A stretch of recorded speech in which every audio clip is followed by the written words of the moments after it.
Hey, what's going on, guys? Welcome to another episode of J&B Tuning. Today, I am going to walk you through the stuff that I've been dealing with on the Asuna Sunfire. Basically, where it stands, the status of it, status of the car, and truly what are the things that needs to be done on this car to get it revived fully. Anyways, so that way, possibly, hopefully, this summer or this year I'll be able to bring it out for some car shows and to showcase this dying existence of this car.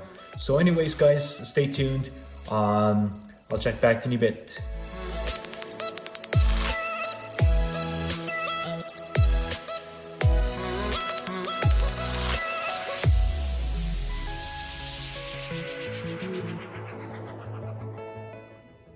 So ladies and gentlemen, now I have the Asuna Sunfire on the dolly, so it gives me the ability to move the car around within the garage here. So yeah, I'm pretty much just doing some work on this baby here to just again in continuation to the restoration of this car.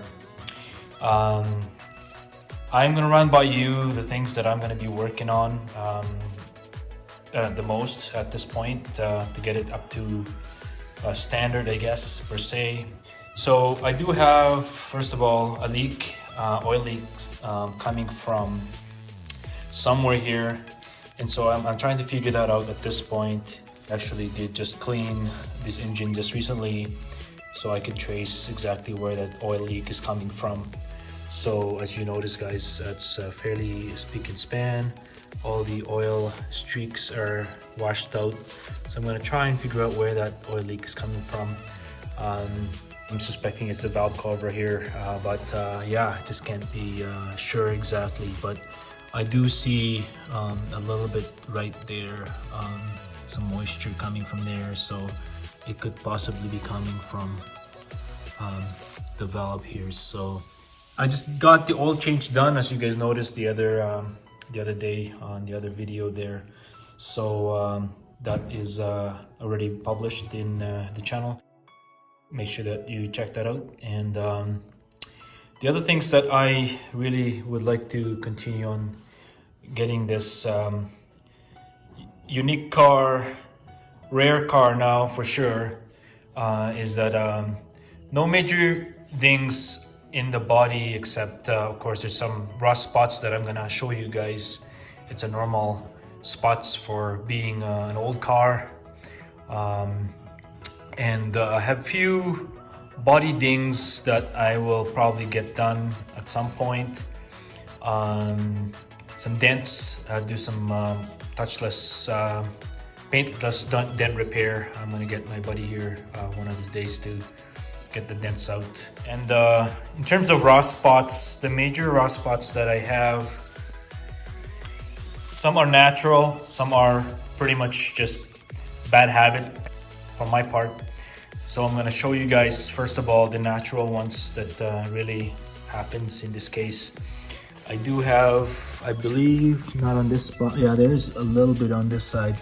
As you notice, guys, here there's a slight bubble now coming up, so I'll definitely work on this. Is one of the things I'm gonna work on and make sure I'll strip all that and definitely get it straightened out before it gets worse. Nothing else that I can see from here, nothing really around here yet. Underneath it's fairly clean. The only thing that I see some rust on is the actual pinch weld, where a lot of times has been abused from lifting the car up. So there's some rust there. It's still not through and through, so it's not the major, as well as you can probably see from this side as well. See, there you go. That needs to be scrubbed up and hopefully re-beefed up as well to make sure that, you know, it's a lot tougher than what it is now, even that it's rusted as well. So nothing on the body, I would say, if you guys notice. Just right on that pinch weld right there. So both sides, this side is worse than the other side. This is the driver's side, and that's all natural in that sense.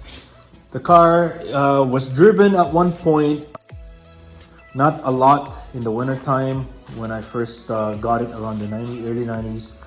I did store it in the winter time sometimes, but when I needed to drive the car for the winter, I did drove it. The other thing is this side here is worse than the other side in terms of right on the fender here, so that will need to be definitely retouched for sure. From rust point of view, that's one of the major one. Of course, until I get the hoist and the 4-post hoist and the whole 9 yards, I will investigate down below and give you more update on that once I have it lifted and truly look at underneath and see what other parts of the body is rusted. The other thing that I think was a dumb part on my end, you know, I did wash the car quite a bit earlier on, but you know, I did a spraying thing, which I don't know why I did that. That's really dumb in my part. Spraying the water here, when I was a lot younger, I used to spray the water here thinking that there could be some kind of salt or something in the winter that gets there, and I do used to spray it here. And by doing so, there's water that basically stays in there and it settles around the base here. So it rusted this part, as you can see, guys. There's a bit of rust spots right in here now. So that also needs to be done. Similarly on the other side. So that is, again, I don't know why. It's one of those rookie things that I've done in the past. So there's this other side as well. And a few up here, I guess, right there. Yeah, that's very unfortunate. If I didn't spray that water here quite a bit, then there wouldn't be no water going through there. Yeah, it just didn't make sense to me now that I'm a lot older and wiser, I guess. But yeah, no, the car, again, is going to be revived to the point where, you know, looking brand new, and the plan is to truly possibly keep the car for longevity. And it's becoming a rare car now, as most of you know, and so I'm gonna keep it as much as the way it is now, stock. I've been itching to drop the car. I never liked the gap on this car. To me, they're fairly what do you call this? There's too much space between the fender and the actual tire itself. I wish I would, you know, it's a little bit lower, but the car looks nice despite how high that gap is. So, but we'll see. I don't really want to ruin the originality of the car at this point. I made some changes on the engine bay there, but nothing major. There's the intake that I've done many years ago with my brother, actually. We played around and I built this intake here, custom made, and we sprayed and got it carbon or powder coated. The actual little cover there is powder coated. That's powder coated. I sprayed that one blue, the plastic part. And so, yeah, it's a nice touch, given that it's blue and it's matching nicely. So, yeah, that's it. That's basically an update on this car, and to show you what type of work is going to be needed on this car. Besides from the oil leak happening, it's just probably just a gasket there that I need to fix. Hopefully, nothing major.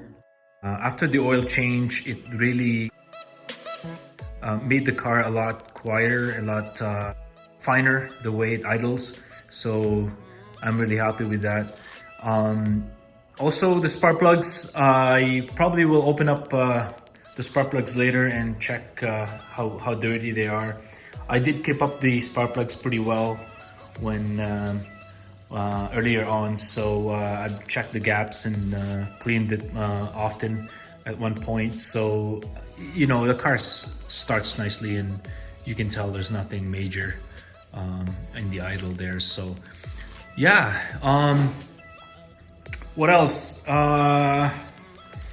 Yeah, from the interior point of view, I guess I could say that it's nice. The only major thing that I have problem with, the upholstery is now, you know, for many years of using the car, it's fairly clean inside. I love the dash on this car. It's one of the cars that I always love how it looks inside. And as you can see, guys, the seat here is ripped now. So yeah, I want to keep the originality of the car and keep the way it is. So I don't know if I can actually get that fixed at some point, or I'll find a place to actually have someone fix that. So that is the only issue I have. Internally here is fairly clean. I've kept it clean at one point. There's my extra windshield there that I got from the junkyard at one point. I don't know why, but I decided to take them and keep them for some reason. Yeah, the Asuna emblem on my, or Sunfire emblem on my map there is already, it came off many years back. Similarly in the back, on the driver's side, I think. I wish I could actually put that back. I think I still have the actual the lettering, or what do you call them, the actual emblem that was there before. I can always get it either hammed or glued in or something like that. In terms of emblem, again, the Asuna on the front grille, that was probably the second time I attempted to glue it in, and it again came off many years back. So that I have that somewhere else stored. I'm gonna try to put it back in because yeah, it doesn't look nice without it basically. So I'm gonna try and put that back in place. So that's one thing that I'm gonna place back. In the past, I do have alarm system on this baby. I did have the, I can't remember now, I believe a Cobra or something like that, alarm system. And as you notice, there's that siren over there. I don't use it anymore. I lost the key fob for it, the remote. So yeah, I don't know what to do with that. Maybe I'll just rip it all out and put a better one someday. So anyways, from the rear, nothing really major from the rear point of view. I did get bumped by a lady behind me at one point. There's a bit of a ripple on the bumper there, if you guys see.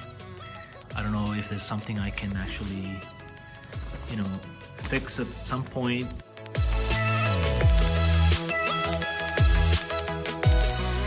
No major issues, but what I'm gonna do is definitely revive this car to the fullest.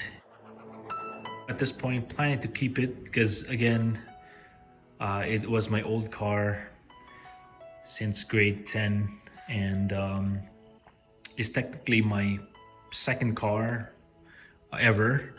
And my first car, I got into an accident. I had a Toyota Tercel for a first car, but I had it only for a year because someone hit the car. It wasn't my fault, and I then purchased this car, and I fell in love with it. I truly love the Lotus handling capability on this baby.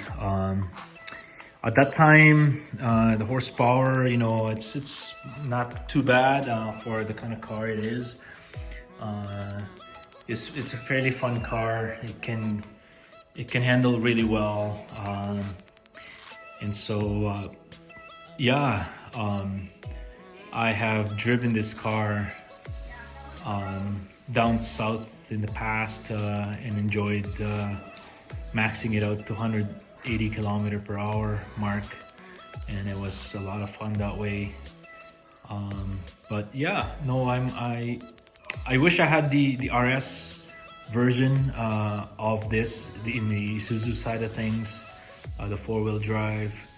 I wasn't sure if the Asuna side did have the RS. I believe it's only the Isuzu version of this that that have the four-wheel drive with the turbocharged engine 1.6. This is the 1.8 non-turbocharged engine, and in addition, I forgot about that part. The exhaust system, the muffler, I have replaced it, I think twice in its lifetime, or once, I can't remember now. As you see, guys, the muffler is pretty much done, so I'll probably get this muffler taken care of in the near future here. It's really drowning and loud once you drive the car, for sure. So yeah, I have a muffler, aftermarket muffler, that I have stored somewhere, and I might use that and get it customized. I might still go with the dual exhaust system there, and use that MagnaFlow muffler that I have. So it'll probably be in a little bit in a louder sound, a louder side of things, for sure. So yeah, and definitely this car is still lots of things to be done, for sure, but definitely we will keep working on it, that's for sure. One thing I wanted to get everybody's involvement in the process is I'm planning to convert the door into a Lambo door. I don't know if I've ever mentioned to you guys, but the door itself, given that it's too long, it's fairly long and heavy, the actual door itself is broken, and I have gotten it welded at one point. As you can see, it wasn't done good enough. There's still some brake possibly over down here, and it's being held by, the door is being held by that weld over there, and you know, it's making sound sometimes, and so I was thinking that I might convert this whole thing into a Lambo door. Yeah, just get your opinion on that, guys, especially the Isuzu guys and the Asuna guys out there, what you think, if it's something that you guys would do yourself. And I think guaranteed the car will look really nice with the look of Lamborghini doors. But anyways, guys, give me your thoughts on that. Well, guys, stay tuned. And again, thank you for watching. Thank you for your support in the channel, and hope you enjoy the little things I do with my cars, just for fun, basically here. Be it the Asuna Sunfire, or the Golf R, or the Jetta that we just added into the mix. Yeah, just little things that I can play with, and hopefully you guys share it with me, and that you follow and you subscribe to the channel.